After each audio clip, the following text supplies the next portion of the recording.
असली पत्नी कौन? सेठ दुर्गादास और उनकी धर्मपत्नी आशा देवी का रामनगर में एक सभव्य परिवार था। दुर्गादास ने अपनी मेहनत से खूब धन दौलत कमाया था, पर दुर्गादास को एक दुख था कि उसके इकलौते बेटे मोहन को शराब और जुए की बुरी लत थी। वो रोजाना शराब पीकर बेसुध होकर देर से घर लौटता था। मोहन की रोजाना शराब और जुए की लत ने सेठ दुर्गादास की चिंता बढ़ा दी थी। हर समय दुर्गादास और आशा मोहन को लेकर परेशान रहने लगे। एक दिन दुर्गादास ने आशा से कहा, दुर्गादास, आशा, मैं सोच रहा हूँ कि मोहन की शराब और जुए की लत बढ़ती जा रही है।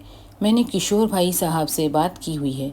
उन्होंने एक लड़की बताई है, बहुत ही अच्छे घराने की सुशील लड़की है। मैं सोच रहा हूँ मोहन की शादी कर देते हैं। शायद बहू के आने से मोहन थोड़ा सुधर जाए। आशा, ये तो आप ठीक कह रहे हो।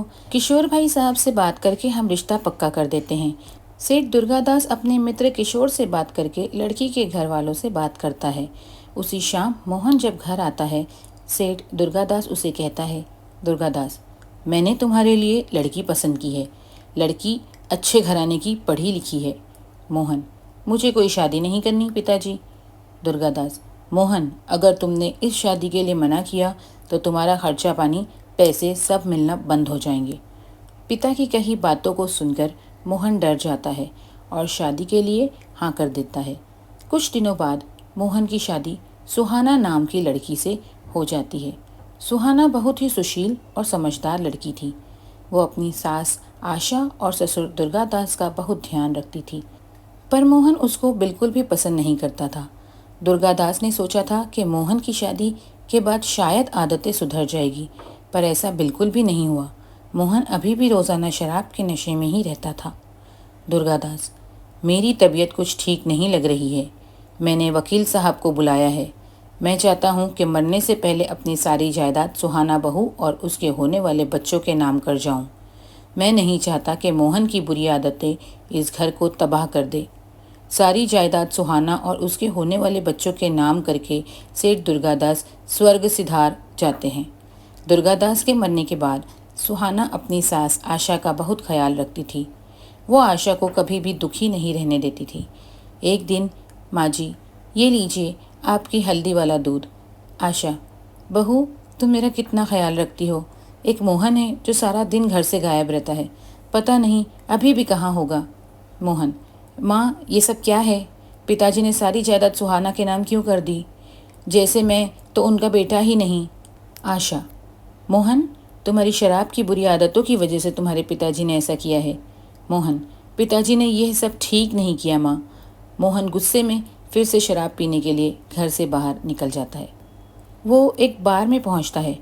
वह देखता है सामने एक लड़की डांस कर रही है। लड़की को देखकर चौंक जाता है। लड़की बिल्कुल मोहन की पत्नी सुहाना की शक्ल की होती है। मोहन के दिमाग में सुहाना को रास्ते से हटाने की तरकीब आ जाती है। वो मैनेजर को बोलकर लड़की को अपने पास आने को कहता है। लड़की उसके टेबल पर जाती है। मोहन, मेरा एक काम करोगी? बहुत पैसे मिलेंगे। साहब, पैसों के लिए तो मयूरी कुछ भी कर जाएगी, बस आप काम बताओ। मोहन, एक काम करो, मुझे बाहर मेरी गाड़ी के पास मिलो। कुछ देर बाद मयूरी बार से बाहर आती है। मोहन मयूरी को गाड़ी में बैठने को कहता है और अपनी बात शुरू करता है। मोहन, देखो मयूरी, बात यह है कि मेरी पत्नी सुहाना की शक्ल हूबहू तुमसे मिलती है। मेरे पिता ने मरने से पहले सारी जायदाद उसके और उसके होने वाले बच्चे के नाम कर दी थी। अब मैं अपने पिता के मरने के बाद पाई पाई को तरस रहा हूँ। मैंने जब तुम्हें देखा तो मुझे लगा कि तुम इस मुसीबत से मुझे छुटकारा दिलवा सकती हो। मयूरी, तो मैं कैसे तुम्हारी मदद कर सकती हूँ साहब? मोहन, मयूरी, मैं अपनी पत्नी को हमेशा हमेशा के लिए इस दुनिया से विदा कर दूंगा। उसके बाद तुम सुहाना की जगह मेरे घर में मेरी बीवी बनकर आओगी।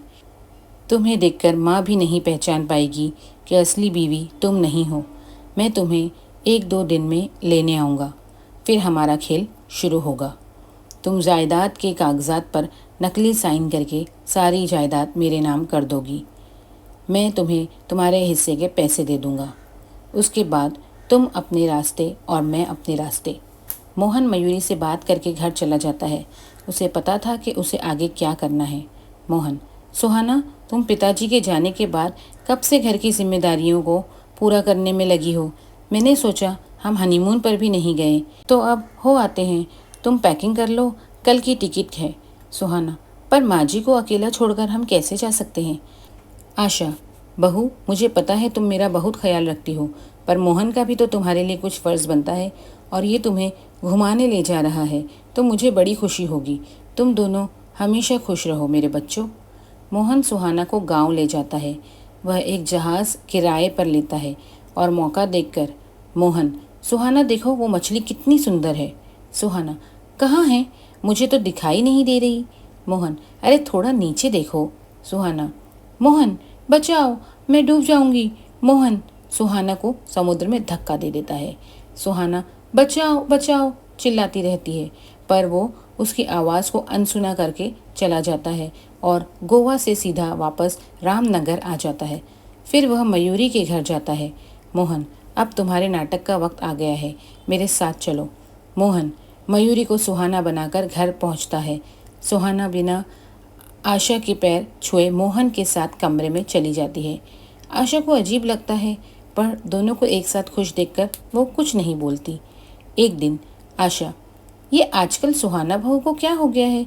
जब से गोवा से आई है कुछ बदली बदली सी है।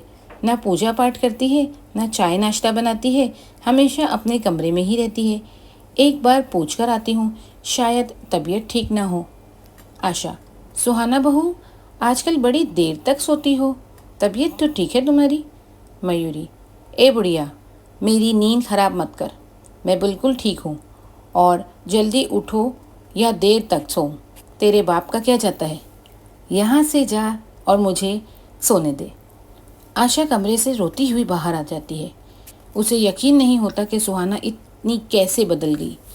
मोहन कई बार मयूरी को जायदाद के कागजात पर नकली साइन करने की बात कर रहा था, पर वो बार बार टाल देती थी। एक दिन, मोहन, मयूरी, मैं कितने दिनों से तुम्हें बोल रहा हूँ कागजात पर साइन कर दो, पर तुम इतने दिनों से टाल रही हो। अगर तुमने मुझे ज़्यादा समझदारी दिखाई या कोई हेरा फेरी की तो याद रखना, मैं तुम्हें इस घर में सुहाना बनाकर ला सकता हूँ तो निकाल भी सकता हूँ। मयूरी, अरे डार्लिंग पतिदेव, वो अभी मैं नकली साइन की प्रैक्टिस कर रही हूँ, जैसे ही सीख जाऊंगी कर दूंगी। मोहन गुस्से में वहाँ से चला जाता है। मयूरी के बॉयफ्रेंड सतीश का फ़ोन आ जाता है। सतीश, अरे मेरी जान मयूरी, कहाँ हो आजकल, बार में भी नहीं दिखती। मयूरी, बस समझ लो एक मुर्गा फंसाया है जिसे हलाल करना बाकी है, बस। मयूरी सतीश को सारी बात बताती है और शराब पीने के लिए घर आने को कहती है। कुछ ही देर में सतीश अपने कुछ दोस्तों के साथ मोहन के घर आ जाता है। मयूरी सतीश और उसके दोस्तों के साथ शराब और सिगरेट का नशा करने लगती है। इतनी देर में आशा आ जाती है और वह मयूरी से कहती है, आशा, सुहाना बहू, ये सब क्या चल रहा है और ये लोग कौन हैं। तुम इन गुंडे लोगों के साथ बैठकर शराब और सिगरेट पी रही हो, तुम्हें शर्म नहीं आती। इस घर की बहू होकर तुम यह हरकत कर रही हो। आने दो मोहन को ज़रा।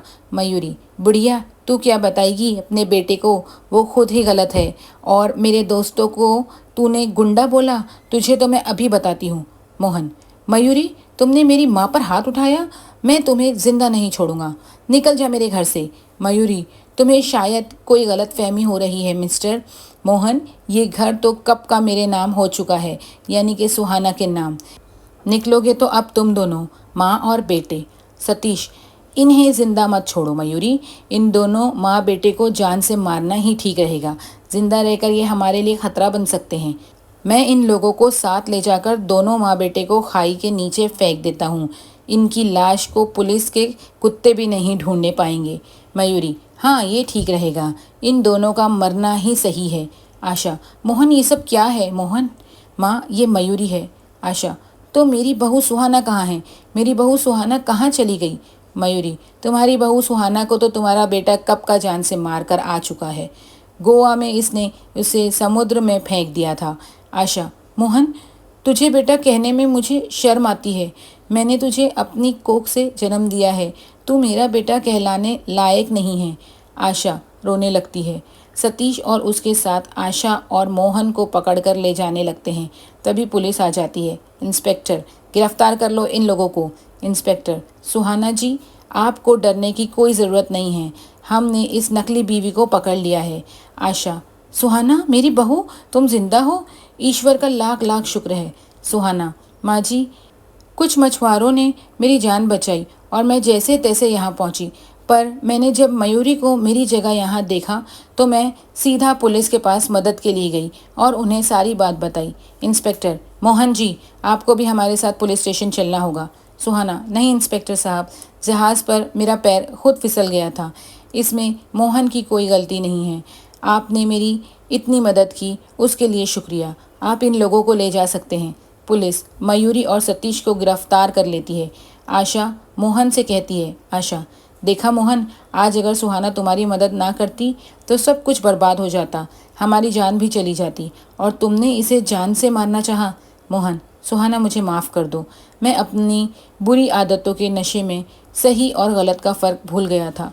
सुहाना, नहीं नहीं, आप मुझसे माफ़ी मत मांगिए, जो होना था सो हो गया, आप दुखी मत होइए, मैं आपसे बिल्कुल भी नाराज़ नहीं हूँ। सुहाना की अच्छाइयों ने सुहाना को ज़िंदा रखा और उसने अपने परिवार को भी बचा लिया। उस दिन से मोहन भी सुधर जाता है और काम पर जाने लगता है। ये देखकर आशा बहुत खुश होती है और सुहाना को गले से लगा लेती है। कहानी पसंद आई हो तो वीडियो को लाइक करके मेरे चैनल को सब्सक्राइब करके मुझे सपोर्ट कीजिए। ऐसी वीडियो बनाने में बहुत मेहनत लगती है, तो आपका सपोर्ट बहुत ज़रूरी है। साथ ही बेल बटन ज़रूर दबाना ताकि ऐसी अच्छी कहानियाँ आप तक सबसे पहले पहुँचे।